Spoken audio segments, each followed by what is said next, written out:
Good morning, students. Today we are going to learn next topic, that is importance of opportunity cost. So first importance is minimum return to a factor. As per the concept of opportunity cost, any factor should get that minimum return. It can be achieved from any foregone alternatives.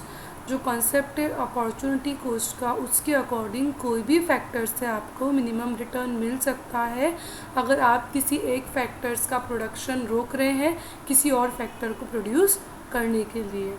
Second is best utilisation of resources.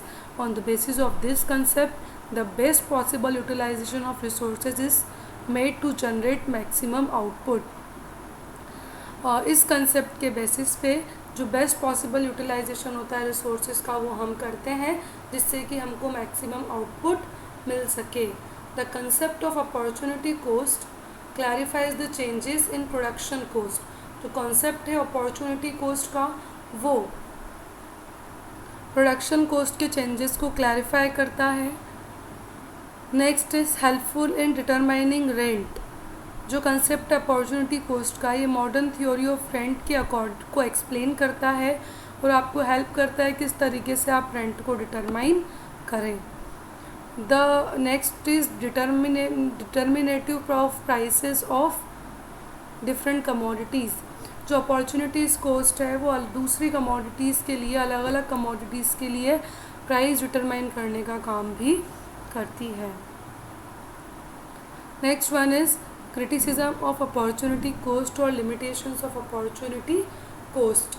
So first one is factors are not always dynamic. जो factors से ये हमेशा dynamic नहीं होते हैं.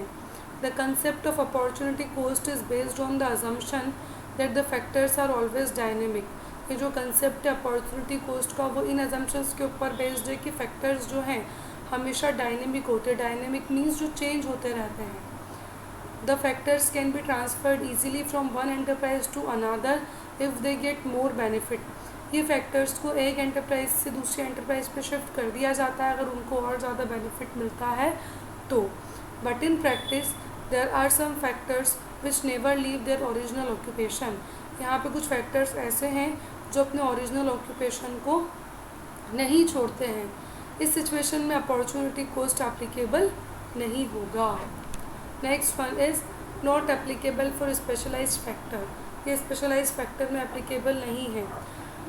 The factors which are of special nature can be used only once their opportunity cost remains zero. ऐसे factors जिनका nature बहुत स्पेशल होता है जिसको हम एक ही बार यूज़ कर सकते हैं वो वहाँ पे हमारा अपॉर्चुनिटी कॉस्ट ज़ीरो होता है.